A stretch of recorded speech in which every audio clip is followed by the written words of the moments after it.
Quelle joie d'être ensemble, puisqu'il a dit, il est bon que les frères demeurent ensemble. Et quand on voit, ils se réunissaient chaque jour au temple. C'est trop important.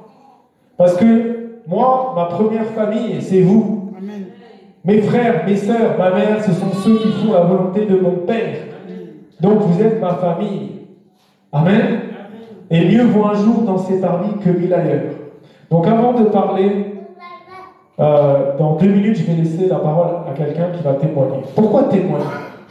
Quand tu regardes la parole, tout ce que Jésus fait dans ta vie est bon. Et tout ce que Jésus fait dans ta vie, c'est pour le témoigner. Amen. Quand on voit, quand il est tombé sur cet homme qui était rempli de démons, il a libéré ce possédé.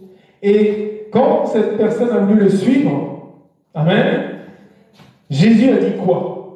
Va témoigner de ce que j'ai fait pour toi dans toute la décapote. Amen. Quand il a vu cet aveugle, il était avec ses disciples ont dit, mais pourquoi il est aveugle? C'est ses parents, c'est lui qui a péché. Non, c'est pas que ses parents lui ont péché, c'est pour manifester la gloire de Dieu. C'est pour manifester que Jésus est vivant. Amen. Et quand Jésus fait quelque chose dans ta vie, tu dois le témoigner. Amen. Mon épouse était dans la folie pendant 15 mois, attachée dans des chaînes. Aucun médecin, aucun psychiatre ne pouvait la guérir. Mais quand l'homme en blanc est venu, il lui a dit, je t'ai choisi. Amen. Quand il est venu dans ma vie, quand il est venu dans vos vies, c'est pour témoigner de ce qu'il a fait dans vos vies. Donc, ce frère s'appelle Gaëtan, il m'a appelé, son témoignage m'a beaucoup touché. Bien sûr, il ne peut pas témoigner de tout, parce que sinon on est encore là jusqu'à demain matin. Amen. Mais je vais lui laisser quelques minutes pour la gloire de Dieu, pour la gloire de Jésus, pour ce que Dieu a fait dans sa vie. Amen. Donc, applaudissez fort la gloire de Dieu, et applaudissez le frère Gaëtan pour la gloire de Dieu. Bonjour, chers frères et sœurs, je viens devant vous et je rends grâce pour toutes vos vies. Amen. Seigneur, je veux vraiment rendre grâce à Dieu, celui qui m'a travaillé, celui qui a changé mon cœur. Pour la faire court, je vous remercie, pasteur. Pour la faire court, j'ai vécu une adolescence assez sympathique, assez agréable avec les plaisirs du monde. Je suis tombé en dépression à l'âge de 14 ans et pour moi la mort était la solution à tous mes problèmes. Pour moi la mort, je la cherchais désespérément, je la cherchais vraiment désespérément. Et disons que c'était pas mon heure en fait. Dieu avait un plan pour moi qui n'était pas celui que j'avais prévu dans mon cœur. Amen. Et pour la faire encore plus court, j'ai voulu partir. Partir parce que la vie était trop dure, partir parce que ça faisait trop mal de vivre. Et je l'ai préparé, je laisse parler mon cœur comme Amen. Comme Dieu a dit, je mettrai les mots dans ton cœur, je mettrai les mots dans ta bouche. Waouh. Je dirais tout simplement que j'ai vécu pendant 10 ans dans l'alcool, dans la drogue, dans la dépendance de beaucoup de substances qui n'est pas bonne, qui ne glorifie pas l'Éternel, qui ne glorifie pas Dieu. Et un jour qui n'était pas comme la nôtre, je suis parti en prison, volontairement, par rapport à mon attitude, par rapport à mon comportement. Et je pensais que c'était pire que la mort, et la vérité c'est pire que la mort, je vous souhaite pas du tout, je souhaite même pas mon pire ennemi, même si je n'ai pas de pire ennemi. Amen. Dieu est mon patron, Dieu est mon maître, Dieu est mon meilleur ami. Wow. Dieu est fidèle, Dieu il est vraiment fidèle, je rends grâce à Dieu. Je suis tombé en prison il y a à peu près plus de 11 ans. À chaque fois je l'explique, j'ai l'impression que c'est hier que je suis sorti de prison. J'étais dans l'alcool, dans la drogue, donc pour moi c'était ma délivrance, c'était vraiment... Il fallait que je ne pouvais pas vivre autrement que comme ça. Et avant d'aller partir en prison, en fait, j'ai pris la cuite de trop. Vraiment, j'ai pris la cuite de trop, j'ai voulu vraiment, j'ai mélangé beaucoup d'alcool, j'ai pris tout ce qui était possible pour mettre fin à mes jours. Et disons qu'il était 5h, 6h du matin et je me suis dit, je vais prendre un pain, mais pas dans le sens que tout le monde aimerait le prendre en fait, mais sur le corps. Excusez-moi d'être grossier, excusez-moi de dire les choses comme elles sont, mais j'ai voulu me suicider la dernière fois de ma vie, j'ai voulu mettre fin à mes jours, c'est comme ça que ça s'est passé. Je me suis allongé gentiment sur les rails de train, et là il y a un gars qui arrive, il a fait un dérapage. Il est arrivé vers moi et comme un flic de la BAC, il m'a chopé, il m'a mis dans sa voiture. Et ensuite, après, j'étais complètement... Je me suis dit, c'est qui ce gars en fait, c'est qui ce gars? Et sur le coup, je me dis, c'est pas possible, c'est qui ce gars? Qu'est-ce qu'il veut? Avec tout ce qui se passe en ce moment, on s'imagine plein de trucs, on se dit, il va me kidnapper, il va demander une rançon à mes parents, c'est sûr, il y a forcément un truc. Et je me rappellerai toujours, le lendemain, je me réveille, je suis en caleçon, je ne vais pas vous mentir, je suis chez cet homme-là que je ne connais pas. Et je pleure, je pleure, je pleure. Et cet homme que je ne connais pas, ni d'Adam ni d'Ève, comme dirait l'expression, me prend dans ses bras et me dit Jésus t'aime, Jésus t'aime, Jésus t'aime, Jésus t'aime, Jésus t'aime, Jésus t'aime. Pendant vraiment 2 heures, cet homme que je ne connais pas me dit Jésus t'aime, Jésus t'aime, Jésus t'aime. Il me dit mais tu es trop jeune pour pouvoir accepter la mort. Tu es trop jeune pour mourir tout de suite. Tu es trop jeune, tu as trop de choses à vivre. Jésus t'aime, Jésus t'aime. Pendant 10 minutes, un quart d'heure, moi j'étais en train de descendre de mon coma alcoolique. Et pendant au moins plus d'une demi-heure, il m'a dit Jésus t'aime, Jésus t'aime, Jésus t'aime. C'est pas possible, c'est qui ce gars-là?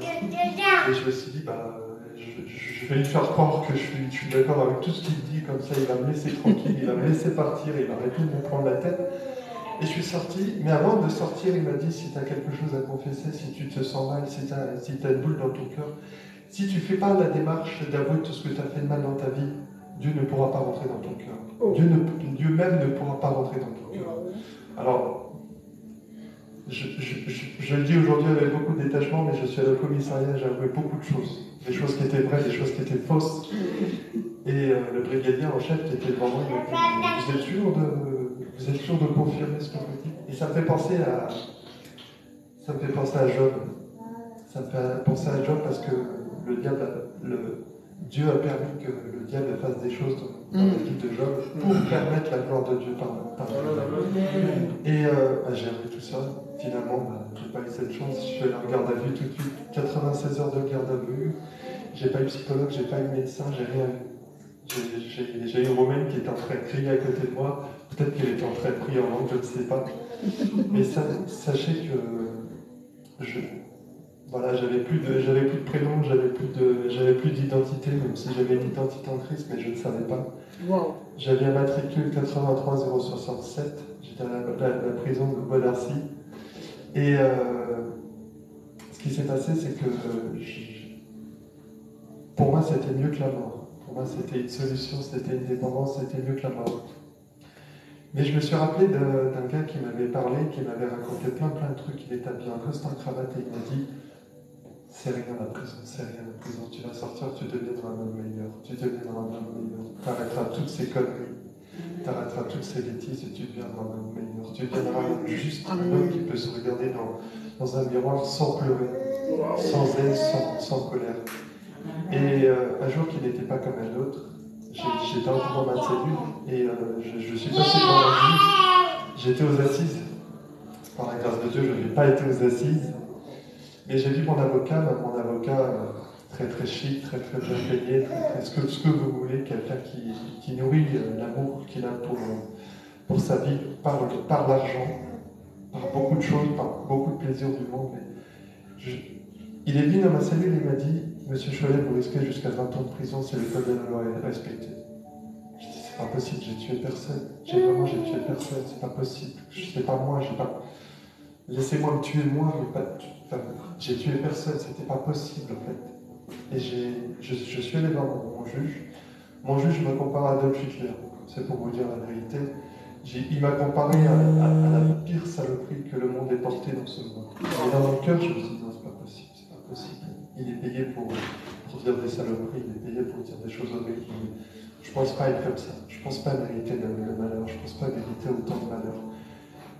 Et un jour qui n'était pas comme un autre, je suis rentré du juge. Moi, j'étais en larmes, j'étais vraiment en larmes parce que je me suis dit, moi, je m'habitue à ces murs, moi, je m'habitue à cette nourriture, cette gamelle, parce qu'on perd toute notre humanité. Quand on est en prison, on perd toute notre humanité, on perd notre prénom, on perd notre valeur dans la société. On appelle ça des promenades quand on doit sortir, on appelle ça la gamelle, la promenade. Et le repas, on perd toute humanité. Dieu ne m'a pas regardé. Il a regardé mon cœur. Déjà, au départ, il a regardé mon cœur. Et pour la faire court, un aumônier de prison est venu me voir. Il a été dans une autre cellule et il a été traité comme un voleur. C'était des musulmans. Et en fait, il est passé devant ma cellule et il a dit j'ai senti la présence de Dieu dans cette cellule. Amen. Je ne sais pas pourquoi l'expliquer, mais j'ai senti la présence de Dieu dans cette cellule. Il a attrapé le surveillant et il a dit, ouvrez-moi cette porte, ouvrez-moi cette porte. Il est venu me parler, il m'a dit, mon frère, même si tu crois que 20 ans de prison c'est énorme, mais Dieu va faire quelque chose dans ta vie. Crois-le, tu seras sauvé, crois-le, tu seras sauvé. J'avais entendu 2 personnes qui m'avaient parlé de Dieu. Parce qu'en fait, je me suis mélangé en rentrant du travail et mes frères sont heurtés la télécommande et j'ai commencé à entendre à la télé quelqu'un qui est en train d'évangéliser, tout simplement il évangélisait. Et il m'a montré du doigt, il m'a dit, mon frère, Dieu peut faire quelque chose dans ta vie. Il peut changer les barreaux et mettre de l'espoir dans ton cœur. Il peut changer tout. Il est le Dieu de l'impossible. Amen. Alors je me suis dit, 2 personnes disent la même chose. Forcément, ils ne peuvent pas se mentir, ils ne peuvent pas se tromper. Ils ne se connaissent pas, donc ma paranoïa pourrait me dire, ils se sont donné le mot, mais ce n'est pas possible, ils ne se connaissent pas. Et je me suis mis à genoux et j'ai dit cette simple prière, je m'en rappellerai jusqu'à mes derniers jours. Jésus, je ne te connais pas, mais le gars de la télé m'a dit que tu pouvais faire quelque chose dans ma vie. Fais quelque chose dans ma vie. Amen. C'est la première fois de ma vie que j'ai envie de me tromper. Montre-moi où est l'erreur dans mon cœur. Je me suis senti mal. Je me suis vraiment senti mal. J'ai eu des dégoûts, j'ai vomi, je me suis senti comme si c'était une délivrance. Mais moi, j'arrive pas à y croire alors que j'ai vécu. 5 minutes après, elle a gardé, la chef des surveillants arrive et vient me voir, elle me dit, Monsieur Cholet, vous êtes libérable. Wow. J'y croyais pas, je me suis dit, c'est pas possible. En plus, elle disait ça en rigolant. Je me suis dit, c'est une mauvaise blague. Ça faisait 12 mois et 12 jours que j'étais en prison au monarchie. Elle m'a regardé, elle m'a dit, Monsieur Cholet, vous êtes libérable. Elle rigole encore, je dis non. Soyez honnête, c'est une blague, c'est pour ça que vous rigolez. 3e fois, elle revient. Elle m'a dit, vous êtes libérable. Et ça m'a, quelques années après, j'y ai pensé. Quand Jésus a dit, tu me renieras 3 fois avant que le coq chante. Wow. J'ai pensé à ça directement. Et je suis sorti, j'ai compté les portes. Je me suis dit un jour, peut-être que ça me servira. Entre moi et la liberté, il y avait 37 portes. 37 Wow. portes. Mon dossier est passé des assises en correctionnel. Donc pour vous dire, ça ne change pas grand-chose pour vous. Moi, ça change énormément de choses. Dans le pire des cas, dans les assises, c'est des crimes de sang et je pouvais rester jusqu'à 20 ans de prison. En correctionnel, si je prenais 7 ans, je m'en sortais très mal. Je suis arrivé à la barre, j'ai commencé à prier, j'ai commencé à rendre grâce à Dieu. J'ai commencé à louer, j'ai commencé à l'adorer, j'ai commencé à continuer. Je me suis dit, peu importe la décision que tu vas prendre, c'est toi, comme la sœur l'a dit tout à l'heure, c'est toi qui auras le dernier mot sur toute cette affaire. Et peu importe, même si je dois faire 20 ans, c'est que ta volonté, c'est que je retourne en prison. Mais en fait, j'ai prié pour mon ex, j'ai prié pour beaucoup de gens dans ma vie, parce que je ne veux surtout pas avoir des ennemis dans ma vie. J'ai prié, j'ai rendu grâce, et j'ai dit, peu importe la situation, peu importe ce qu'il va se passer, je témoignerai de ce que Jésus a fait dans ma vie. Amen. Je suis passé en correctionnel, j'ai été jugé en 2019, en septembre 2019. Alors moi, je ne comprends rien de rien là-dedans. La justice des hommes, pour moi, est que folie. La sagesse de Dieu est encore plus grande. Et je suis sorti, quand le greffier est venu me voir, il m'a dit 3 ans de prison. Dans ma tête, j'ai calculé, j'ai fait beaucoup de calculs. Mais Dieu m'a dit à travers, quand j'ai accepté le Seigneur et Sauveur, il m'a dit cette phrase que j'ai beaucoup aimée, que j'aimerais toute ma vie. Cette phrase, il m'a dit, je t'aime mon fils et je t'aimerai jusqu'à la fin du monde. Peu importe ce que tu as fait, je te pardonne. Et je suis passé devant mon juge. J'ai rien compris, mais j'ai chanté Alléluia, j'ai chanté Amen, j'ai chanté gloire à Dieu.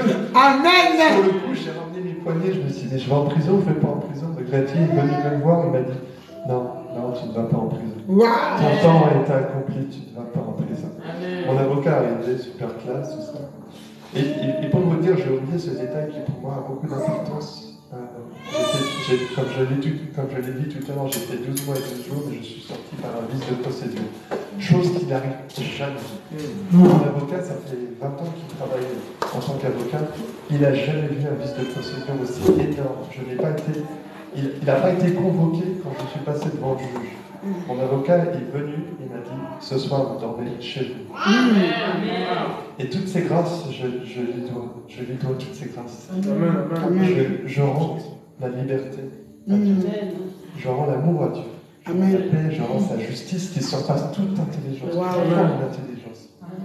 Je rends grâce à Dieu et j'ai été jugé en 2019, comme je l'ai bien dit. J'ai pris 3 enfants. Et pour être franc avec vous, ça va faire 11 ans que je n'ai pas touché une goutte d'alcool. Ça fait 11 ans que je ne me suis pas fait un joint. Ça fait 11 ans que je n'ai pas pris une clope. Ça fait 11 ans que je n'ai pas fait ces choses-là. Parce que Dieu m'a dit, seul son amour me suffit. Amen.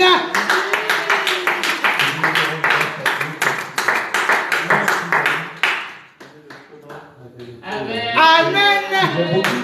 J'aime beaucoup le verset de la Bible qui dit Dieu fait toutes bonnes choses en son temps. Wow. Et chaque mot a son importance. Wow. Si je suis là, c'est vraiment une preuve réelle et vivante que Dieu est bon. Amen. Que son amour surpasse toute intelligence. Amen. Et que Dieu fait toutes bonnes choses en son temps. Amen. Je voudrais rendre grâce à Dieu à chaque instant que je vais souffler, à chaque instant que je vais respirer dans ma vie. Je rends grâce à Dieu. J'ai rencontré des personnes formidables. J'ai rencontré Yanis Gauthier, pour ne pas citer. J'ai été comme une enfant devant lui, comme si j'étais devant une grande rockstar. Il m'a dit quelque chose qui m'a tellement abattu, qui m'a tellement enrichi.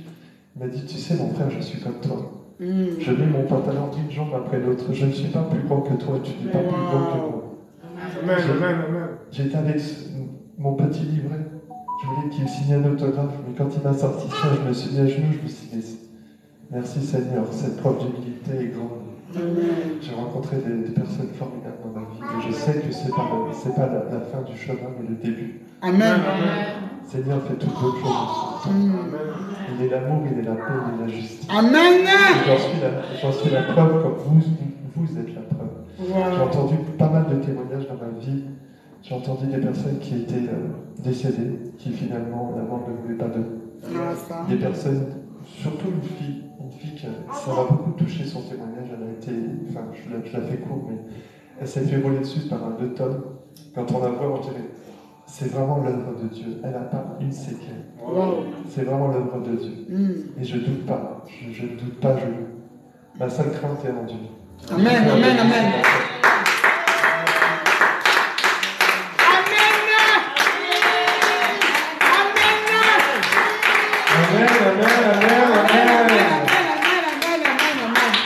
Gloire à Dieu. Merci à notre frère Gaëtan pour ton témoignage. Que toute la gloire revienne au Seigneur. Amen. Franchement, ça fait du bien d'entendre des témoignages comme ça. Jésus au-dessus de la mort, Jésus au-dessus de tout, puisqu'il est le nom au-dessus de tous les autres noms, mais surtout il a un amour infini. Et il n'y a pas un péché qui soit supérieur à l'amour qu'il a pour toi. Aucun péché n'est au-dessus de ce que Jésus a accompli au bois pour chacun d'entre nous. Amen. Donc aujourd'hui, nous sommes donc le samedi 8 juillet 2023. Que Dieu vous bénisse abondamment.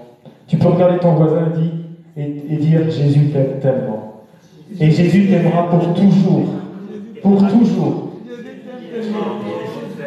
Amen. Jésus t'aime, Jérémie. Amen. Jésus vous aime tous. C'est un mensonge du diable. Si le diable te dit que Jésus ne t'aime pas ou que tu n'es pas assez important pour lui, je te dis clairement que c'est un mensonge. Ce témoignage m'a mis les larmes un peu aux yeux, mais c'est normal. Moi aussi, hein. Amen. Amen. Donc le verset du jour, mon frère, ma soeur, c'est Jacques chapitre 2, verset 13. Et le thème, justement, c'est la compassion, triomphe du jugement. Amen. Donc je lis le verset, au nom de Jésus. Car le jugement est sans miséricorde pour qui n'a pas fait miséricorde. Et la miséricorde triomphe du jugement. Sachez que si tu as reçu Jésus dans ton cœur, si tu es devenu un enfant de Dieu, si l'Esprit de Dieu vit en toi, c'est un esprit d'amour, c'est un esprit de pardon, c'est un esprit de joie, mais tu dois avoir la compassion. Sans compassion, qu'est-ce qu'on va faire, mon frère, ma soeur? Qu'est-ce qu'on va faire si on n'a pas la compassion dans nos cœurs? Qu'est-ce qu'on va faire si on n'a pas la compassion? Donc la définition de compassion, c'est sentiment qui porte à plaindre autrui et à partager ses souffrances. Avoir de la compassion pour quelqu'un, c'est compatir. Quand tu es un enfant de Dieu, l'Esprit de Dieu est venu vivre en toi. Le Seigneur t'a réconcilié avec le Père et le Fils par l'Esprit de Dieu qui l'a scellé en toi, dans tout ton être, ton corps, ton âme, ton esprit. Non, juste. Merci. Amen. Et sache que moi, sans aller dans les détails, j'étais aussi dans l'alcool. Je buvais pendant 25 ans. J'étais dans les boîtes tous les soirs. Quand le Seigneur est venu dans ma vie, une seconde avant, je ne croyais en rien de lui. 0%. Une seconde après qu'il soit venu, je savais que Dieu existait. Je savais que Dieu m'aimait. Je savais qu'il était passé à la croix pour moi. Et je savais que de Genèse à Apocalypse, c'était la vérité. Que tout ce qu'il y a là-dedans, c'est l'unique vérité qu'on a sur cette terre. Mais il avait téléchargé quelque chose en moi. Il m'avait réconcilié avec le Père, mais il m'avait mis aussi le ministère de la réconciliation.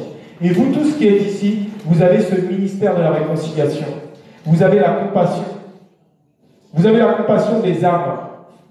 Tu ne peux pas être un enfant de Dieu, voir des gens qui souffrent.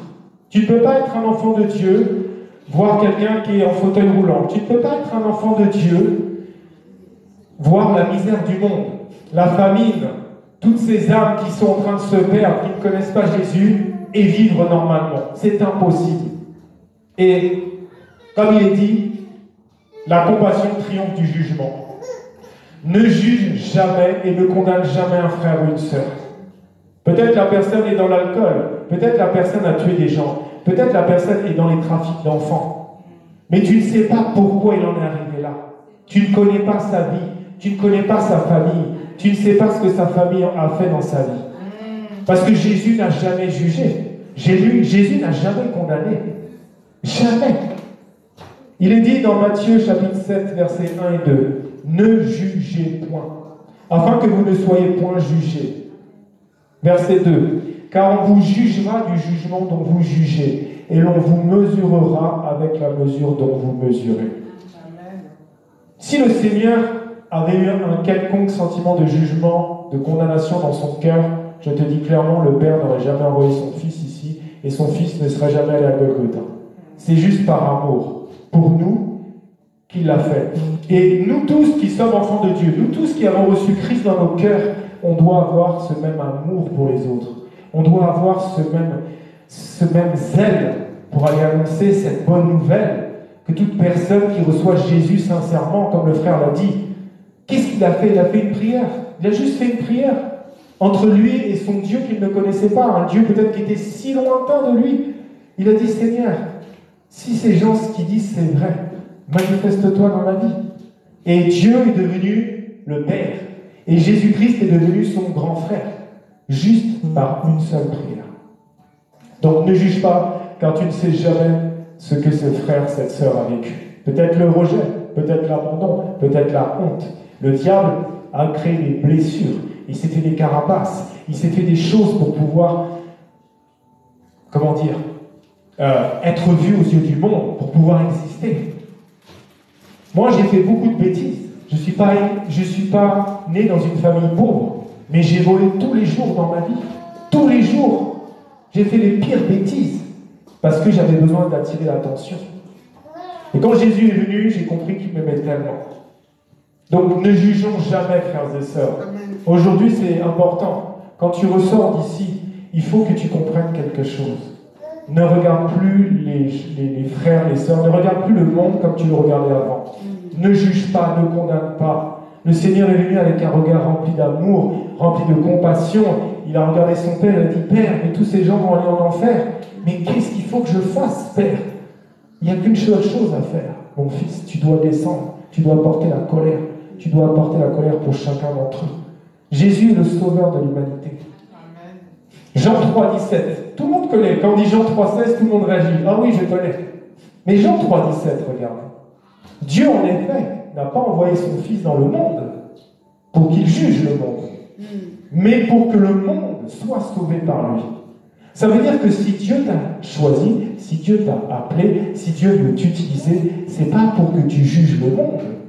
C'est pas pour que tu juges, oh, regarde lui, il a plein de tatouages, regarde lui, regarde comment il est habillé, regarde lui, comment il fait, regarde lui. Non, c'est juste que tu dois faire comme ça. Que tu dis, Seigneur, utilise-moi pour sauver cette personne.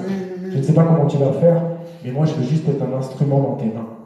Moi je me rappelle quand le Seigneur est venu dans ma vie, peut-être le lendemain ou 2 jours après, j'avais eu une pensée bizarre. Je m'étais dit, si quelqu'un tue toute ma famille, mes parents, tout, qu'est-ce que j'aurais fait? Et Dieu me voit. Je me serais mis à genoux et j'aurais dit, Seigneur, que cette personne qui a tué toute ma famille n'aille pas en enfer. Pardonne-lui. Ça, c'était l'amour de Dieu total. Comme Jésus, quand il a été à la croix, première parole qu'il a dit, lui qui venait, on venait de lui cracher dessus, on venait de se fiche de lui, on lui a mis une couronne avec un roseau, un manteau pourpre. Hein, t'es le roi des Juifs, tiens, on te crache dessus. On venait de lui percer les mains, on venait de lui mettre tellement de choses horribles. On lui avait arraché sa barbe. Mais qu'est-ce qu'il a dit? Première parole, quand ils l'ont pendu au bois, comme ça, quand ils l'ont cloué au bois, il a dit, pardonne-leur, Père. Ils ne savent pas ce qu'ils font. Si on veut être rempli du Saint-Esprit, si on veut que Dieu nous utilise puissamment, c'est notre cœur qu'il faut changer. Étienne était quelqu'un qui a été très utilisé par le Seigneur, rempli du Saint-Esprit. Pareil, il est lapidé. Horrible de mourir par lapidation. On te jette des pierres, puis après des moyennes pierres, puis des grosses pierres, jusqu'à ce que tu en perdes la vie. Et lui, il disait quoi? Père, il disait, Dieu, ne leur impute pas ça pour pécher. Je ne veux pas qu'ils risquent d'aller en enfer pour ce qu'ils ont fait contre moi. C'est ça la compassion. C'est très important de faire une différence dans le jugement. Tu n'as pas le droit de juger. Tu n'as pas le droit de condamner ton frère, ta soeur. Par contre, en tant qu'homme spirituel, tu as le droit de juger toutes les œuvres du diable. C'est très différent. Tu ne peux pas aller dans le sens du diable. Le diable, il nous a menti sur la parole de Dieu, il l'a transformée. Et nous, on a le droit de condamner ça. Regarde ce qui est écrit aussi, dans 1 Corinthiens, chapitre 2, verset 14 à verset 16. Mais l'homme animal, nous tous qui sommes ici, avant que Jésus vienne dans notre vie, avant que Jésus nous ouvre les yeux spirituels, avant que Jésus nous enlève cette cagoule, et j'en parlerai tout à l'heure, nous étions tous des hommes animaux. Ne reçoit pas les choses de l'Esprit de Dieu, car elles sont une folie pour lui. Et il ne peut les connaître parce que c'est spirituellement qu'on en juge. L'homme spirituel, au contraire, juge de tout, et il n'est lui-même jugé par personne, car qui a connu la pensée du Seigneur pour l'instruire. Or nous avons la pensée de Christ. Amen. Comprends bien, mon frère, ma soeur, tu ne peux pas croire que toi tu vas sauver quiconque. Toi tu plantes. Paul, Silas va arroser. Moi par exemple, je vais aller planter l'évangile. Je vais aller au parc des Buttes Chaumont. Je vais commencer à évangéliser avec un micro, j'en sais rien. Mon épouse va venir, elle va arroser encore un peu plus, elle va parler de son témoignage. Mais si Dieu ne fait pas croître la graine, ce qu'on a mis là, la parole qui est sous la terre, même elle a arrosé. Tu as déjà fait du jardinage. Tu plantes, tu arroses. Tant qu'il n'y a pas ce petit truc qui sort. Avec une sœur, on est allé planter des graines il n'y a pas longtemps justement. On a mis plein de graines, tu ne veux pas savoir combien on en a mis. Mais tant que c'est sous la terre, tu ne vois rien. Tant que ça ne sort pas. Oh, regarde, il y a une petite feuille là. Mais c'est ça. Dès que Dieu va faire croître, les gens vont dire, waouh, j'ai rencontré Jésus, j'ai fait ci, j'ai fait ça. Donc c'est pour ça qu'on ne doit pas juger et condamner. Et on doit comprendre que tant que le Seigneur ne nous a pas ouvert nos yeux spirituels, ou a ouvert les yeux spirituels des gens pour qui tu pries, ils ne peuvent rien comprendre. Ils sont dans le monde. L'évangile est une folie pour ceux qui périssent. La prédication de la croix est une folie. Qu'est-ce que tu vas raconter? Il y avait un jardin. Le Seigneur a dit, si tu manges de ce fruit, tu mourras. L'arbre de la connaissance du bien et du mal. C'est la mort spirituelle, c'est pas la mort physique. Tu commences à parler aux gens comme ça. Donc il fallait que la parole de Dieu se fasse chair, le Verbe incarné, Emmanuel, Dieu est parmi nous. Il fallait qu'il soit pendu au bois, parce que maudit soit celui qui soit pendu au bois. Il n'y a pas de pardon de péché sans effusion de sang, mais il fallait qu'un sang innocent coule. Tu évangélises, tu fais ton boulot. Mais tant que Jésus n'a pas fait lui son boulot, tout ce que tu viens de dire reste une folie. C'est normal. Et on doit beaucoup prier pour nos pays, pour nos familles. Maintenant, je vais parler de cette histoire de Kaboul. En fait, il y a un frère qui est venu nous voir il n'y a pas longtemps. Il est venu nous voir 2 fois. Et il m'a dit, le Seigneur m'a montré une vision claire du monde. Les gens, ils ont une cagoule noire sur eux, spirituellement. Qu'ils soient dans la religion, qu'ils soient dans n'importe quelle croyance. Tant qu'ils suivent le prince de ce monde a mis une cagoule noire comme ça sur eux. Ça veut dire que si tu évangélises, si tu annonces l'amour de Jésus, mais tant que Jésus n'a pas enlevé cette cagoule, ils ne peuvent pas comprendre. Et moi, ça m'a beaucoup aidé en fait, cette vision. Parce que maintenant, je prie, je dis, Seigneur, toi qui ôtes le péché du monde, Amen. toi qui ôtes le mal, Amen. toi qui ôtes les racines, Amen. ôte ces cagoules dans ma famille, ôte ces cagoules dans mon pays, ôte ces cagoules dans toutes les personnes qui vivent dans mon immeuble. Parce qu'ils ne comprennent pas ce que je leur dis, parce qu'ils ont une cagoule. Et je sais que ça va marcher. Amen. Si le Seigneur n'ôte pas cette cagoule, cette prédication ne sert à rien. Tu dois prier avec foi. Josué, chapitre 24, verset 15, nous dit, « Et si vous ne trouvez pas bon de servir l'Éternel, choisissez aujourd'hui qui vous voulez servir. Ou les dieux, avec des petits dés, qui servaient vos pères au-delà du fleuve, ou les dieux, les Amoréens, dans le pays desquels vous habitez. Moi et ma maison serviront l'Éternel. » Tu dois proclamer ça tous les jours, mon frère, ma soeur. Parce que peut-être qu'il t'a choisi, peut-être tu es le seul chrétien. Quand je dis chrétien, c'est disciple de Jésus. Tes frères, tes sœurs ne comprennent rien. Ils disent, il a changé, mais elle a changé. Mais c'est bizarre, il buvait, elle fumait, il était comme ça, il était comme ci. Moi, je me rappelle, 25 ans de boîte de nuit, par raison de 4-5 fois par semaine jusqu'à 6 h du matin, parce que mon épouse a été sympa, elle disait 4 heures, mais c'était plutôt 6 heures. Mais du jour au lendemain, on ne te voit plus, Julien, qu'est-ce qui se passe? Mais parce que je suis avec Jésus maintenant. Je ne peux plus aller dans certains lieux. Mais tu as changé. Il y a comme une lumière autour de toi. Qu'est-ce qui se passe dans ta vie, Julien?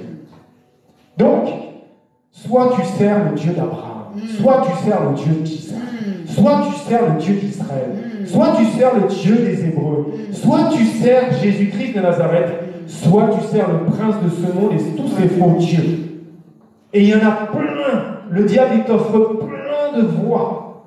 Le petit chemin étroit, c'est Jésus. Les voies spacieuses qui mènent à la perdition, c'est Satan. Et il en a créé plein et plein. Et aujourd'hui, on doit avoir la compassion. On doit avoir la compassion de toutes ces personnes qui sont dans ces voies qui mènent à la perdition. Proclame là où tu es, mon frère, ma soeur, sur ta chaise. Peut-être tu vas entendre cette prédication. Tu dis, moi et ma maison, on servira l'Éternel. Moi et ma maison, nous servirons l'Éternel. Parce qu'il est le Dieu avec un grand D majuscule. Gloire à Dieu. Actes chapitre 16, verset 31. Et ça me fait penser au témoignage du frère, ça me fait peut-être penser au témoignage de notre frère Yanis. Ils sont en prison. Dieu, que tu sois en prison, que tu sois sous la mer, que tu sois dans le tombeau, que tu sois, j'en sais rien, qu'ils aient mis ton âme dans l'espace, Dieu connaît tout. Et Dieu peut te sortir de ça en une fraction de seconde. Et comme il a dit encore, mon frère, le temps de Dieu est toujours le meilleur. Amen. Ça, c'est clair. Et donc là, on voit Paul et Silas, qui étaient en prison, justement. Mais ils louaient, ils adoraient. Ils étaient contents. Oh Seigneur, merci. Comme l'apôtre Paul. Il était content d'être en prison. Il avait du temps pour écrire ses épîtres. Et ils vont être libérés par une puissance du Saint-Esprit, par l'action des anges et tout. Et donc, ils vont s'adresser à quelqu'un, à celui qui les gardait, en fait, qui a voulu mettre fin à ses jours. Il a dit, non, attends, fais pas de bêtises. Il a dit, Paul et Silas répondirent, crois au Seigneur Jésus, et tu seras sauvé, toi et Amen. ta famille. Ça veut dire que c'est clair, que moi, je sais que ça, c'est la vérité. Je sais qu'il est écrit ça. Ça veut dire que si pour l'instant, tu es toujours encore dans ta famille, que les gens ne te comprennent toujours pas. Moi, je te dis aujourd'hui, samedi 8 juillet 2023, par compassion pour ta famille, par compassion pour ma famille, crois, continue à croire. Dieu va sauver toute ta famille. Toi, tu vas dire, Seigneur, touche mon frère qui est juste à côté. Et lui, il va toucher un cousin lointain pour qui tu priais. Il ne va pas faire comme toi tu veux. Il ne fait pas comme tes pensées, il ne fait pas comme tes voix. Un jour, il y en a un qui va t'appeler, une cousine qui t'avait peut-être prié 2 fois, mais que tu n'as pas eu de nouvelles depuis 5 ans, elle va t'appeler. Oh, tu te rappelles, Julien, une fois tu m'avais parlé de Jésus, mais j'ai rencontré Jésus. Wow. Et petit à petit, boum, boum, boum, boum, il va faire tomber tout ça. Et ta famille et toi seront sauvés au nom de Jésus. Amen. Donc continue à croire, continue à prier pour les tiens, comme Moïse l'a fait. Moi je te dis clairement, tu es le Moïse de ta famille. Amen. Tu es le Moïse de ton quartier. Tu es le Moïse de ton pays. Tu es le Moïse là pour le Seigneur. Donc qu'est-ce qu'il a dit le Seigneur à Josué? Comme j'ai dit à Moïse, tout lieu que fera la porte de tes pieds, je te la donne en possession. Amen. Ça veut dire que tu es Moïse dans ta famille. Et tu vas commencer à écraser tout ce que le diable a fait. Les actes de sorcellerie, actes de franc-maçonnerie, actes de je sais pas quoi. Toutes les œuvres du diable. Parce que Jésus vit en toi. Continue à prier pour les tiens. Moïse était un Israélite. Il a été libéré. Pardon, il a été utilisé pour libérer les siens. Soyons de bons Moïse, frères et sœurs. Ayons la compassion. Mais ce n'est pas facile. C'est un chemin. Et petit chemin dont il faut t'efforcer, tu dois porter ta croix. Et tu dois surtout comprendre quelque chose. Ils sont aveuglés. Ils sont manipulés. Ils ne comprennent pas. Même s'ils te haïssent, même s'ils te persécutent, même s'ils te maudissent, la parole est claire. Ce n'est pas contre la chair, ce n'est pas contre le sang que tu dois lutter, mais contre les autorités dans ce monde de ténèbres, dans les lieux célestes, qui utilisent tes plus proches. Tu dois les aimer de tout ton cœur. Ils sont dans la sorcellerie, pour la plupart inconsciente. Ils sont manipulés, utilisés par le prince de ce monde, par le diable. Ils sont dans des voies qui ne sont pas le chemin étroit. Mais le témoignage aujourd'hui dans ta vie, c'est que par compassion, tu vas encore plus prier pour eux. Tu vas prendre ces versets. Aime ton ennemi. Prie pour celui qui te persécute. Bénis celui qui te maudit. Fais du bien à celui qui te fait du mal. Moi, j'ai beaucoup aimé ce témoignage, surtout de ce frère, de son cœur. Il prie pour n'avoir aucun ennemi. Wow. Parce que le diable, qu'est-ce qu'il veut? C'est que tu mettes de l'amertume, de l'animosité, des mauvaises choses dans ton cœur. Donc le diable va utiliser une personne. Faux témoignage. Ah, tu prends 10 ans de prison. Faux témoignage. On t'interne dans des hôpitaux horribles. Mais c'est pas grave. Tu dis, Seigneur, pardonne-leur. Ils ne savent pas ce qu'ils font. Ils ont été utilisés. Et je prie que tu ailles les visiter. Je prie que tu touches leur cœur. Je prie que tu leur ouvres les yeux. C'est ce que le Seigneur a dit. Tout à l'heure, on en parlait. Luc 23, 34. Quel beau verset. Toute la Bible est belle. Mais moi, j'imagine quand même Jésus. Luc 23, 34. Tellement il a souffert. T'imagines les clous comme ça dans les mains, dans les pieds. Tellement 39 coups. Son dos, il a donné comme ça. On lui a labouré. Labouré, mes frères, ma soeur. Le mot labourer, ça fait peur. Je ne sais pas si tu as déjà labouré un champ avec cette machine-là. Lui, ils l'ont labouré le dos, 39 coups. Et on le met et dit, Père, pardonne-leur, car ils ne savent pas ce qu'ils font. Amen. Ça veut dire que tous les problèmes que tu as dans ta vie, le diable est toujours derrière ça. Maintenant, si je te disais, quel personnage est rempli de la compassion dans la parole de Dieu? Il y a forcément, et pour que tout le monde ne dise pas la même chose, j'enlève Jésus. Parce qu'on sait que Jésus fut ému de compassion, on va lire 2-3 versets. Mais tu penses à qui dans ton cœur? Amen? Amen. Bien sûr, le premier, c'est Dieu lui-même. Dieu a tant de compassion pour nous qu'il nous a donné son Fils bien-aimé. Et Jésus nous aime tant qu'il nous a donné sa vie. Il n'y a pas de plus grand amour que de donner sa vie pour ses amis. Matthieu chapitre 1, verset 34, regarde, dit, peut-être tu as été ému. Moi, quand le Seigneur est venu dans ma vie, je te dis clairement, j'étais l'homme le plus heureux de tout l'univers, mais je pleurais du matin au soir, du soir au matin, pour les âmes perdues. Ça veut dire que j'évangélisais dès que je me réveillais. J'avais le temps de m'habiller, prendre ma douche. Dès que j'étais dehors, j'évangélisais. Jusqu'au soir. Parce que, comme Michael Lebeau, notre frère, nous a témoigné, un jour il a demandé à ce que Dieu lui mette la compassion des âmes en lui. Il a pleuré tellement que le lendemain matin, il s'est réveillé dans une piscine de ses propres larmes.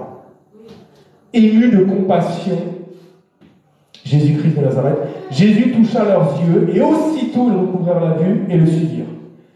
Je vais te donner une révélation de tout ça. Si tu es ému de compassion dans ton cœur, pour quelqu'un qui ne connaît pas le Seigneur, c'est aussitôt que Dieu va le toucher.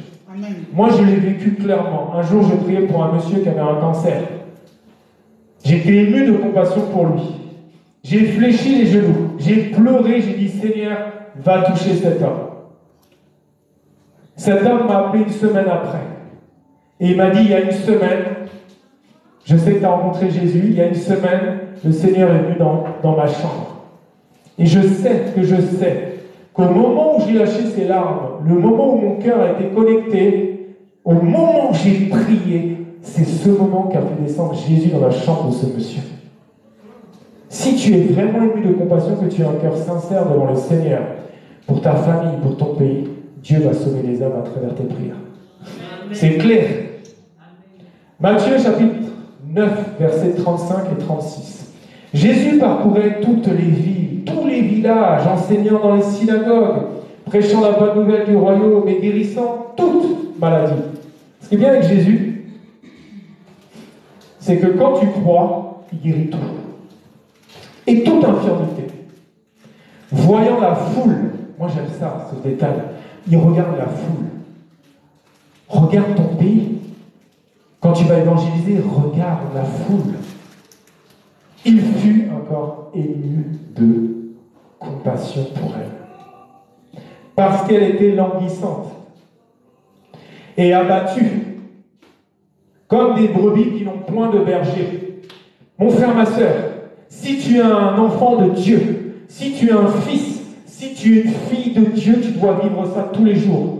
Quand tu prends le métro, quand Dieu te renouvelle le souffle de vie, Dieu t'a mis le sel de l'évangile, Dieu t'a donné l'amour, tu dois être ému de compassion pour cette foule. Tu dois être ému de compassion parce qu'ils n'ont pas de brebis, parce qu'ils n'ont pas de berger et ils sont abattus, ils sont des brebis complètement perdus. Tu dois dire, Seigneur, utilise-moi puissamment. Moi, c'était ma prière, frères et sœurs. Tous les matins, j'avais qu'une prière. Je disais, Seigneur, utilise-moi puissamment aujourd'hui. Fais ce que tu veux de moi. Je me levais. Voilà, c'était ça ma prière. Là où je passais, mon nom m'a guéri des gens. Combien de gens sont venus vers moi? Ils m'ont dit, tu sais que quand je suis venu vers toi, je t'ai pas dit. J'étais dans une dépression énorme. J'ai voulu me foutre dans le métro. Et quand tu es passé à côté de moi, Julien, j'ai plus aucune envie noire. J'ai plus aucune idée noire. Qu'est-ce qui se passe? Parce que la seule chose que je voulais, c'est faire la volonté de mon Père. La volonté de Dieu. Et j'étais ému de compassion et je prie de retrouver cette dimension. Parce que tu ne peux pas vivre comme un païen, tu ne peux pas vivre comme les gens du monde. Tu ne peux pas passer ton temps dans des magasins et te dire je passe là. Dieu permet qu'il y ait des gens qui boitent, qu'il y ait des gens en fauteuil roulant, qu'il y ait des gens qui soient aveugles. Tu crois que c'est un hasard? Ce n'est pas un hasard. Je te le dis clairement. Le Seigneur m'avait parlé une fois clairement. Il m'a dit, dans les derniers temps, juste avant mon retour, je veux que les enfants de Dieu, mes enfants, comprennent quelque chose. Je suis Dieu. Je permets toutes ces personnes qui boitent, toutes ces personnes en béquille, pour que toi t'imposes les mains avec compassion et que tu les guérisses. Amen. Ce n'est pas un hasard. Tu vois tous ces gens qui sont en train de boiter dehors. C'est pas pour que tu sois dans la gloire, la rivalité. J'ai guéri. Non, c'est pour que tu dises Jésus t'aime. Au nom de Jésus, la douleur tu quittes. Au nom de Jésus, le genou tu te raffermis. Au nom de Jésus, toute maladie, tu quittes ce corps. Et là, il va donner sa vie à Jésus. Amen. Mais toi, tu dois le faire maintenant. Ce n'est pas un hasard, tous ces gens. Clairement, il m'avait dit, juste avant son retour, il va utiliser les enfants de Dieu qui ont compris ça. Toi, tu es dans un magasin, tu penses qu'à... Non, si quelqu'un est dans le rayon et qui vient, un aveugle, mais tu n'as pas besoin d'attendre. Saint-Esprit, tu me donnes le feu vert. Non, c'est écrit déjà. Allez guérir les malades. C'est écrit. Est-ce que tu vas attendre que le Saint-Esprit te dise prie pour celui qui te persécute, pardonne à celui qui t'a fait du mal. C'est le Saint-Esprit, je dois pardonner à celui. Regarde, il est mauvais quand même, non? Mais non, c'est déjà écrit. Qu'est-ce qu'on attend? Jésus revient bientôt. Ce n'est pas des blagues. Jésus est à la porte. On doit absolument être ému de compassion et aller guérir les malades dans le nom de Jésus. Allez montrer l'amour de Dieu, la puissance du Saint-Esprit qu'il a mis en vous. Le problème, c'est que l'épouse de Christ n'a pas compris qui elle est encore. On voit les apôtres. Nous sommes des apôtres, quelque part. Oui, nous sommes Moïse, nous sommes les représentants de Christ sur la terre. C'est écrit, tu es co-héritier en Christ, tu es héritier du royaume des dieux, tu n'appartiens plus à ce monde. Tu dois être ému de compassion. Donc bien sûr, tu penses à quel personnage qui est ému de compassion? On peut penser à l'apôtre Paul. Il y avait une compassion énorme pour les âmes. Le gars avait une compassion tellement énorme qu'il a dit aux autres, franchement, te marie pas. Hein. Moi, j'ai pas le temps. Hein. J'ai un business avec mon père. Il y a tellement d'âmes à gagner, des pays entiers. J'ai pas le temps avec des femmes, des enfants. Non, non. Mais si tu brûles, marie-toi. Tu peux pas tomber dans la fornication. Tu peux pas tomber dans la pudicité. Donc, marie-toi si tu ne peux pas. Mais c'est Pierre, c'est l'apôtre Paul qui le dit. Et bien sûr, il y a un personnage que tout le monde connaît, enfin, je ne sais pas, mais nous, en tout cas, mon épouse et moi, qu'on aime beaucoup, c'est Néhémie. Je te dis clairement que si tous les enfants de Dieu avaient le cœur de Néhémie pour les âmes perdues, avaient cette compassion, on pourrait prier, on pourrait gagner tellement d'âmes. Il est écrit dans Néhémie chapitre 1, versets 4 à 6. Lorsque j'entendis ces choses, je m'assis, je pleurais, je fus plusieurs jours dans la désolation. Je jeûnais et je priais devant le Dieu des cieux. Toute personne qui meurt sans Christ va en enfer pour l'éternité. 109 personnes meurent chaque minute en moyenne dans le monde. Soyons des Néhémies. Allons évangéliser. Prions pour les nôtres. Prions. Prions, prions et prions. Je jeûnais et je priais devant le Dieu des cieux. On est tellement égoïstes. On jeûne pour nos choses à nous. Seigneur, j'ai besoin d'argent. Seigneur, j'ai besoin de papier. Seigneur, j'ai besoin d'un mari. Seigneur, j'ai besoin d'une épouse. Seigneur, j'ai besoin des enfants. Mais je te dis clairement que si dans ton cœur tu changes, que tu jeûnes et que tu pries pour que des âmes soient sauvées, Dieu va te donner déjà tout ce que ton cœur désire. C'est clair, puisqu'il sait déjà ce dont tu as besoin. Et je dis, ô Éternel, Dieu des cieux, Dieu grand et redoutable, toi qui gardes ton alliance et qui fais miséricorde à ceux qui t'aiment et qui observent tes commandements, que ton oreille soit attentive et que tes yeux soient ouverts, écoute la prière que ton serviteur t'adresse. Nous sommes serviteurs de Christ, hein, frères et sœurs. T'adresses en ce moment jour et nuit pour tes serviteurs, les enfants d'Israël, en confessant les péchés des enfants d'Israël, nos péchés contre toi, car moi et la maison de mon Père, nous avons péché. Franchement, c'est trop beau. Tu as des gens dans ta famille qui sont dans la sorcellerie. Tu as des gens dans ta famille qui ont peut-être tué des gens. Tu as des gens dans ta famille qui ont fait des choses. Lis ces versets. Note bien. Néhémie chapitre 1, versets 4 et 6. Écoute la prière que ton serviteur t'adresse en ce moment, jour et nuit. C'est-à-dire qu'il intercédait tout le temps pour tes serviteurs, les enfants d'Israël. Les enfants d'Israël, ils avaient péché contre l'Éternel. Nos parents, ils ont péché contre l'Éternel. Ils ont fait des choses abominables aux yeux de Dieu, par manque de connaissance, par manque de médite ma parole jour et nuit, mais là en pratique. Oui, mon frère, ma soeur. Donc soyons de vrais Néhémies dans ces derniers temps de la fin. Amen. Fléchissons les genoux, jeûnons, prions pour nos pays, pour nos familles. C'est terrible des fois dans ton cœur. Tu as un grand sorcier dans ta famille. Et en fait, tu n'attends que, quelque part, que tu attendes que cette personne est partie. Tu vas dire, cette personne, elle méritait vraiment l'enfer. Mais qui on est pour penser comme ça? Puisque Dieu on avait désobéi, si tu manges de ce fruit, tu mourras. On a désobéi. Mais celui qui est lent à la colère est riche en miséricorde. Celui qui s'appelle « Je suis » vit en toi. Donc tu dois comprendre que tu dois réagir comme Jésus. Pardonne-leur, ils ne savent pas ce qu'ils font. Seigneur, qu'est-ce que je dois faire pour que ma famille soit sauvée? Imagine, il va te dire, tu dois donner ta vie. Tu vas jeûner, tu vas prier pendant 3 ans. Donc comprends bien que c'est ça que tu dois faire, mon frère, ma soeur. Tu dois le faire. Tu dois avoir la compassion des âmes. Et tu dois jamais juger ni condamner encore personne. Lisez le livre de Néhémie. Moi, si vous me voyez aujourd'hui, parce que j'ai chuté tellement bas 2 ans et demi, 3 ans après avoir rencontré le Seigneur, que j'ai entendu les enfers audiblement, que j'étais pire que dans n'importe quelle prison. Je ne sais même plus comment je m'appelle. J'ai passé des moments tellement compliqués qu'ils ont même appelé ma maman. Ils ont dit, faites comme s'il était mort. Faites comme s'il avait eu un accident de moto très grave. Il est dans un coma, on ne sait jamais s'il se réveillera. Et si mon épouse n'avait pas prié avec la compassion, émue de compassion, avec le livre de Néhémie, je ne serais pas là aujourd'hui, je vous le dis clairement. Je serais mort. C'est clair. C'est pas mon épouse qui m'a sauvé. C'est pas Néhémie qui a sauvé le peuple d'Israël, mais c'est les prières de Néhémie qui ont actionné le Dieu tout-puissant, le Dieu de l'impossible, le Dieu des surprises, le Dieu des miracles. Tu dois prier, tu as une bouche, tu dois l'utiliser pour prier, adorer. Un verset que j'avais lu, peu de temps après ma conversion, que tout le monde connaît aussi, mais qui est fort. Matthieu chapitre 7, versets 3 à 5. Pourquoi vois-tu la paille qui est dans l'œil de ton frère et n'aperçois-tu pas la poutre qui est dans ton œil? Ou comment peux-tu dire à ton frère, laisse-moi ôter la paille de ton œil, toi qui as une poutre dans le tien? Hypocrite! Ôte premièrement la poutre de ton œil, et alors tu verras comment ôter la paille de l'œil de ton frère. Là, je peux donner des milliers d'exemples. Je prends un exemple. Tu juges une sœur parce qu'elle est habillée n'importe comment, mais toi, tu es rempli de haine. Combien de personnes nous appellent dans ce ministère?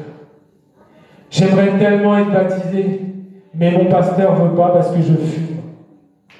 Mais qu'est-ce que c'est? Ça veut dire que tu vas pas baptiser la personne qui fume parce que tu vois la paille qu'il y a dans l'œil peut-être de cette personne, mais peut-être que toi, le pasteur, tu es tellement rempli d'orgueil, et tu vas baptiser quelqu'un qui est là, et qui est rempli de haine, de manque de pardon, d'animosité. Non, arrêtons, Seigneur, enlève toutes les poutres que j'ai dans mon œil, tout ce qui me fait penser du mal des gens, les uns et les autres. Pourquoi je pense ainsi? Non, je ne veux plus voir les pailles. Seigneur, concentre-moi sur toutes les poutres qu'il y a dans mon œil. Et surtout, enlève-les pour que j'ai la sagesse et l'intelligence d'enlever les pailles. Parce que nous tous, nous sommes pécheurs. Si tu te dis sans péché, mon frère, ma soeur, tu fais de Dieu un menteur. Mais Dieu nous aime tellement qu'il a donné son Fils bien-aimé pour nous. Le juste juge, c'est le Père. Mais l'avocat que tu as auprès du Père, c'est Jésus-Christ de Nazareth. Donc, moi, je peux aller à la barre, devant le Père. Père, ne me vois pas moi avec mes péchés, mais vois Jésus-Christ, ce qu'il a fait pour moi à la croix. Bien sûr, on va passer devant le tribunal de Christ. Ça, c'est important aussi. Tu dois comprendre que si Dieu t'a choisi, t'a appelé, c'est pour que tu le serves. Plus que tu serves le prince de ce monde. Donc, tout le monde a des blessures de l'âme ici. Tout le monde a souffert de quelque chose. Tout le monde. Parce que forcément, le prince de ce monde, c'est Satan, Lucifer, le serpent ancien, le dragon, l'accusateur, le tentateur. Et il t'a fait du mal quand tu étais petit. Il t'a fait du mal à l'adolescence. Il te fait du mal. Et ça a pu créer des dysfonctionnements dans ton cœur. Ça a pu créer des blessures profondes. Pourquoi tant d'enfants de Dieu souffrent de dépression? Pourquoi tant d'enfants de Dieu prennent des somnifères pour dormir? Et pourtant, il y a des prédicateurs qui disent non, tu ne peux pas être un enfant de Dieu et dans la dépression, tu n'as rien compris. Mais moi, je te dis que tu ne connais pas son passé. Toutes choses anciennes sont passées, tu vas me dire. Mais il y a des blessures qui sont tellement profondes que si Dieu ne les travaille pas dans la racine, mais ça revient. Parce que l'apôtre Paul, qui a carrément vu Jésus en allant à Damas, il disait le mal que je ne veux pas faire, c'est ce que je fais, Seigneur. Oh, qu'est-ce qui se passe? Le mal que je ne veux pas penser, c'est ce que je pense. Le mal que je ne veux pas dire, c'est ce que je dis. Le mal que je ne veux pas ressentir, c'est ce que je ressens. Père, qu'est-ce qui se passe? Et le bien que j'aimerais penser, le bien que j'aimerais ressentir, j'arrive pas, Seigneur. Parce que le Seigneur, il faut qu'il ôte des racines du mal, qu'il ôte des plantes qu'il n'a pas plantées, qu'il ôte tout ça. Et c'est un travail. C'est un travail. Tu ne peux pas sortir de la haine, de la colère comme ça d'une fraction de seconde. Il y a des choses qui traînent. Donc, on doit comprendre, mon frère, ma sœur, que Jésus a donné sa vie pour que l'enfant de colère, tu deviennes un enfant de Dieu. Tu dois être fier. Tu dois dire, je suis enfant de Dieu. Mais tu dois comprendre que tu l'as reçu comme ton Seigneur. Tu dois chercher à comprendre qui est Jésus, parce qu'il vit en toi par son Saint-Esprit. Et on doit lui ressembler. On doit pouvoir aller annoncer l'amour de la croix. On doit pouvoir être rempli d'amour. Parce que ce qui est super, c'est que si, il a dit, celui en qui mes paroles demeurent, je demeure en lui. Si la parole de Dieu demeure en toi, si tu deviens la lumière du monde, tu n'auras même plus besoin d'évangéliser. Les gens vont dire, elle n'est pas comme les autres. Plus tu lui fais du mal, plus elle est bien. Lui, il n'est pas comme les autres. Regarde avec tout ce qu'il a vécu. Il parle que d'amour. Moi, je veux vivre ça. Mais c'est Jésus qui vit en moi. Tu n'as plus besoin d'évangéliser pendant 15 heures. Tu gagnes du temps. Ne regarde jamais les défauts de ton frère, de ta sœur. Prie juste que le Seigneur puisse le guérir de ça. Parce que s'il y a un péché, il y a une blessure. S'il y a une blessure, il faut qu'elle soit soignée. Tu peux juste prier. Tu peux juste prier, dire Seigneur, change cette personne. Aide-le, aide-la. Je vais conclure, puisqu'il est déjà, ça avance aujourd'hui. Donc la conclusion, mon frère, ma sœur, c'est que tu as reçu Jésus comme ton Seigneur et ton Sauveur. Mais comme l'apôtre Paul a dit, il a appelé Jésus 70 fois son Seigneur, 4 fois son Sauveur. Donc tu dois décider de le suivre. Il est ton maître, Rabbi, Rabouni, et on doit chercher à le ressembler. Moi, si je m'inscris dans un art martial, tu sais, mon prof, il est ceinture noire, 10e dan, mais je vais chercher à ressembler à cette personne, à ce maître dans l'art martial. Et bien dans le monde spirituel, quand tu as reçu Jésus, tu dois chercher à ressembler à Jésus. Amen. Et ça prend du temps. Il faut prier, il faut jeûner, parce que ça fait mal, parce qu'il doit te changer. Et il a dit quoi, le Père? Quel fils que j'aime, que je ne châtierai pas. Ça veut dire que si tu passes par le brisement, si tu passes par la transformation, c'est juste parce qu'il t'aime. Ça prend du temps, c'est un vrai travail dans nos âmes, dans nos corps, dans nos esprits, dans tout notre être, pour que le bon potier fasse de nous des vases d'honneur. Amen. Donc, il est important de refléter sa personne. Il est dit dans Luc 19, 10, car le Fils de l'homme est venu chercher et sauver ceux qui étaient perdus. Moi, j'étais totalement perdu dans les boîtes de nuit. Ce frère, il était totalement perdu dans les drogues, dans l'alcool, dans plein de choses. Mais ça tombe bien, parce qu'il est dit que le Fils de l'homme, donc Jésus-Christ de Nazareth, il est venu justement chercher et sauver ce qui était perdu. On était tous perdus. On était tous loin de Dieu. On était tous tellement loin du Seigneur. Et la bonne nouvelle, c'est qu'il est venu pour nous sauver. Il est venu pour sauver les tiens. Il est venu pour sauver ta famille. Il est venu pour sauver ton pays. Il est venu pour sauver ton quartier. Pour tous ceux qui sont perdus. Il est le sauveur de l'humanité. Qu'est-ce que ça signifie? Qu'on doit comprendre donc que Jésus, c'est le sauveur de l'humanité. Et qu'il aime tous. Moi, je vous dis, il aime tous. Que tu aies volé une pomme sur un étalage, ou que tu sois le plus grand franc-maçon du monde, que tu aies volé, je ne sais pas, une banane dans un magasin, que tu aies fait un trafic d'enfants pendant 40 ans, que tu aies prostitué les gens, que tu aies tué les gens, Jésus est venu pour toi, mon frère. Jésus est venu pour toi, ma soeur. Il n'y a pas le péché pour lui. C'est l'agneau de Dieu qui ôte le péché du monde. Tous les péchés, il peut te l'enlever. Ce que veut le Seigneur, juste, c'est que la personne se repente et donne son cœur à Dieu en disant « Seigneur, je ne te connais pas. Il paraît que tu me connais. Manifeste-toi, change-moi. Je ne peux rien sans toi. » C'est ça qui est important. Et la compassion pour les âmes perdues. Il a donné sa vie pour tous ceux qui le reconnaissent comme Seigneur et le suivent selon sa parole. puissent être sauvés.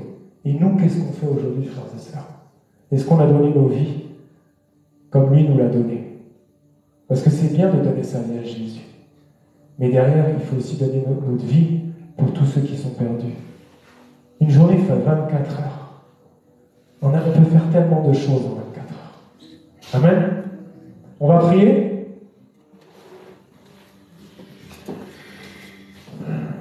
Amen, amen, on va prier. Amen. Que le Seigneur nous remplisse de sa compassion. Père éternel, Dieu d'Abraham, le Dieu d'Isaac, le Dieu de Jacob, dans le nom de Jésus, nous venons à toi pour que tu changes nos cœurs, Seigneur. Tu as dit là où 2 ou 3 sont rassemblés en ton nom, tu es là au milieu de nous, au milieu d'eux, donc tu es là, je le proclame. Que nous puissions aimer notre prochain, Papa, comme tu nous as tant aimés. Que nous puissions prier pour toutes ces âmes qui se perdent plutôt que de les juger ou de les condamner. Seigneur Jésus-Christ de Nazareth, nous savons que tu es le maître de la moisson, que celle-ci est immense. Seigneur, donne-nous l'intelligence, la sagesse, l'humilité et surtout l'amour pour te servir dans cette dernière moisson. Père éternel, tu as dit que tout ce qu'on te demanderait dans le nom de Jésus, que nous croyons que nous l'ayons reçu. Alors je te prie, nous te prions et te supplions de mettre en nous la compassion pour notre prochain, la compassion des âmes perdues, en déracinant toute forme d'esprit de rivalité, tout esprit d'orgueil, tout esprit de vaine gloire. Papa, Père, ne nous laisse pas juger notre prochain, mais donne-nous tes yeux. Oui, Seigneur, donne-nous tes yeux pour voir, Papa, le monde comme toi tu le vois. Et donne-nous, Seigneur, cette puissance que tu nous as promis, la puissance du Saint-Esprit, pour révéler, Papa, la création, que nous sommes enfants de Dieu, pour dévoiler et détruire les œuvres du diable, Seigneur. Nous te rendons grâce, Père éternel, pour tout ce que tu vas faire à partir d'aujourd'hui. Car Seigneur, aussitôt, à l'heure même, à l'instant même, Seigneur, change-nous, remplis-nous de toi, enlève tout ce qui n'est pas de toi, et remplis-nous de ton amour, remplis-nous de ton merveilleux Saint-Esprit, remplis-nous de la compassion, Seigneur, car tu as dit la compassion vaut mieux que le jugement. Seigneur, empêche-nous de juger dans nos cœurs, empêche-nous de condamner dans nos pensées, et donne-nous la compassion des âmes, Papa. Je t'en prie, je t'en supplie.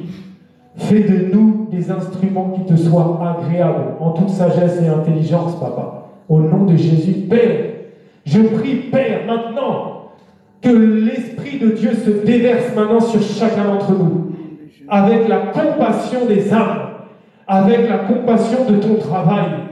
Tu as dit, priez le maître de la moisson, et je te prie, Jésus. Oui, Seigneur, remplis-nous de toi aujourd'hui. Change-nous, au nom de Jésus. Amen. Amen, amen, amen. Que Dieu vous bénisse. Et continuons à chercher à ressembler à Christ toujours.